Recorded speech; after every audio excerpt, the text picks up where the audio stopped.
be disastrous. We do have Fnatic who are going to be going for a two-man smoke from DJ and Net. They're actually going to rotate into the mid lane. Ohio's going to go behind too. Yeah, he's going to cut across with his arcane boots. He popped the mango, so he's actually full mana now. Net starts leading the way. Nice tornado in. He's actually going to be able to go off. The Spectre's going to be able to come in. First blood gets taken by MVP Phoenix.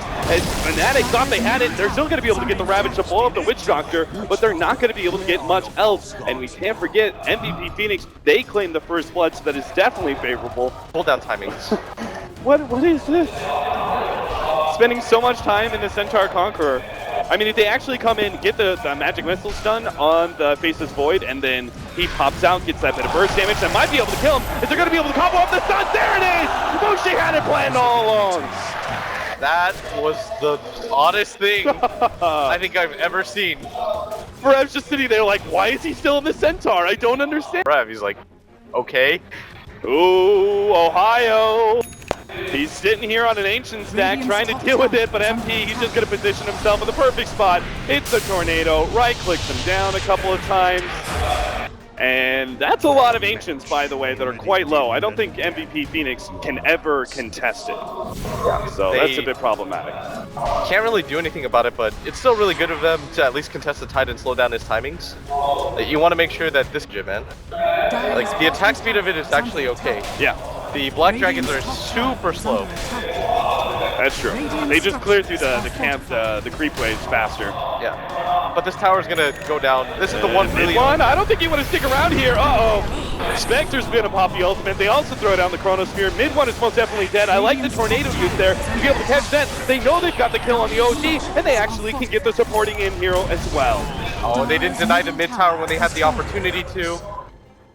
That's gonna go down as well. Oh, they're gonna go to the ancient stack. Oh, they're gonna do this. So no Ravage available. That being said, Fnatic do split themselves up pretty heavily. They're also trying to push in the mid lane. They are gonna go for the Chronosphere, trying to pop Ohio. He's got the Ravage ready to go, and he could be able to get it off at the last second. Imprisonment save, there it is. The Spectre's not gonna be able to claim that kill right away. Ohio will live, and they didn't have to blow the Ravage.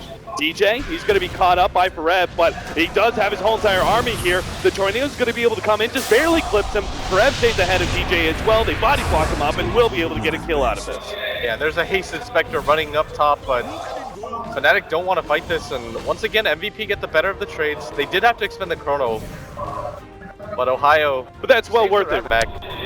The Tidehunter is not going to get an item in time, but instead they're saying, let's not give up this top tower, let's use the Ravage. What do we go on Mushi? Is this a Desolator build?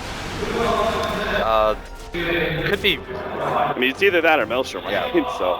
Dubu? They're gonna run into Dubu. They really want this quick pick off, and the Spectre's actually gonna come and disrupt things. He immediately goes for DJ, and a 3-man Chronosphere! Beautifully set up for Farev to be able to pop the EMP over the top from MP. Ohio just cannot seem to get out the Ravage. Finally does in the last half second. The Maledict is taking him down. Imprisonment's gonna come in, but mid one dishing out the damage till Dubu. He's sitting on the side. He's already fought mid one down to half HP. MP can't challenge him though. It's too much against Mushi as well on the right hand side. Bevy's already taken out the Tidehunter, and they're gonna be able to sandwich in Fnatic if they can only control Mushi well enough. MP, he's got the invis as well. They're going to be able to start throwing out those Impediment shots. Mushi, taking a dive in for the creep, will be able to get inside it. MVP Phoenix, they can still fight this though. They're going to chance up the Dark Troll. Mushi, you've got to get out of there. You're going to be dragged by the base. Gets full HP, rages up, and TP's out. Mushi will be fine, but Fnatic, a big hit there as they lose another team fight.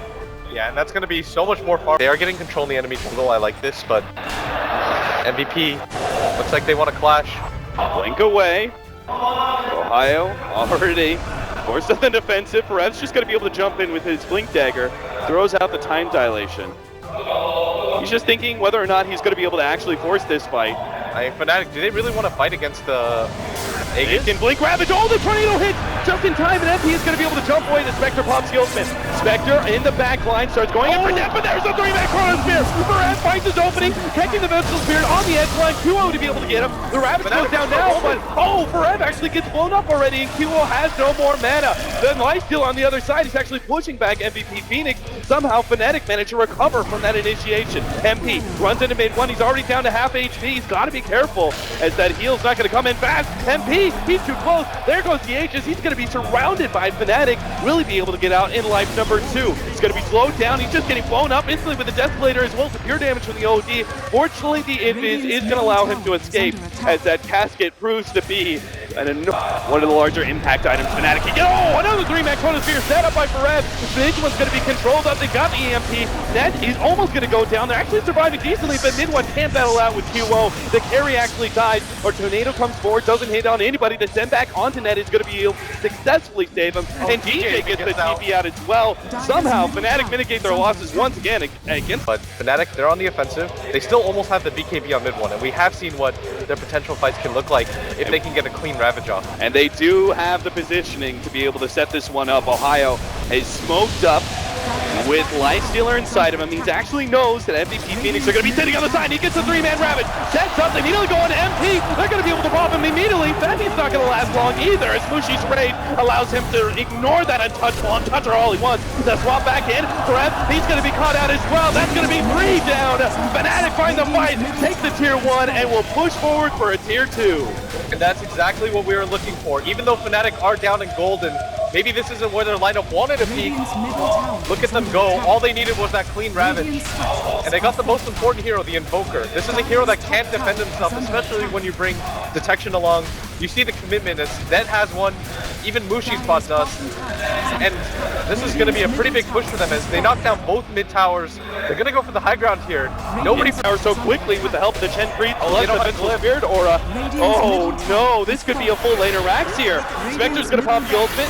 Paralyzing cast, bounces out. Spectre bounces back and forth. The Witch Doctor throws out the ultimate. And they actually jump inside one of the Centaurs. So the Lifestealer putting himself on the front lines. It's been enchanted. They could just run him back to the fountain. Mushi, again, you've got to pop out. Brad, he's got the Chronosphere to be able to stop Mushi. There's no opportunity for him to do anything. Free kill on the carry of Fnatic. Mushi's got to be careful with that at best. Yeah, Febby's just like, okay, this time you're not getting out. We've got our Void here. But those Manta Illusions don't last long against an OD. Still, they've got a ward down in the base. They can see what MVP decided to do after. MVP are immediately going to smoke up. They want to go for this Roche fight, but Fnatic have everything available. Mid1 could get the BKB off. Oh, Farev's smoke is popped. He knows on the left-hand side. He sees the opportunity. No Chronosphere just yet. Locks him in, but QO.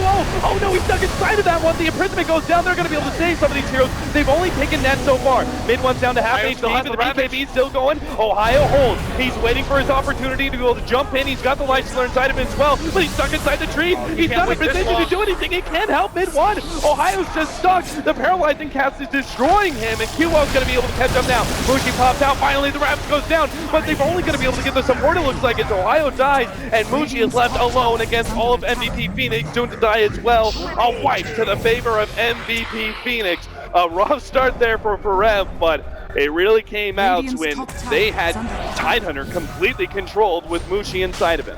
Yeah, and the Tide was just looking for the opportunity. He might have had it for a split second, but he does have the items right now to scale, and OD is always OD. You're just gonna have to get the fast MKB. It looks like the Chronosphere is gonna be able to control the swap back out, and Tubu's gonna be left to potentially die. No, MVP Phoenix actually turn and fight this with the EMP laid out. DJ's grind chased away by the Spectre Illusions. Will be able to survive for the time being. QO turns and will be able to take out Net. They're fighting around the Aegis right now. Mid1 thinks he can actually do this. He's ready to go with the ultimate, drops it now, but he's still gonna die. QO, he's not gonna be able to get away, loses that Aegis, but Mushi has no way out of this one. He's been silenced up, not gonna be able to infest at all, and the burst damage will pop up. Another wipe for MVP Phoenix. Yeah, they fight around the fact that they know the Ravage is down. They've got the Aegis on QO. That's all it's going to take for them to take that fight. And Fnatic, they're going to lose their mid-racks most likely here. Is without a buyback on their OD, there's no chance that they're going to defend this one. There's no tier 2s left either. MVP Phoenix could actually turn this into multiple lanes of racks. Yeah, they're going to go for this bottom one as well. they know that Fnatic is not going to be able to defend this.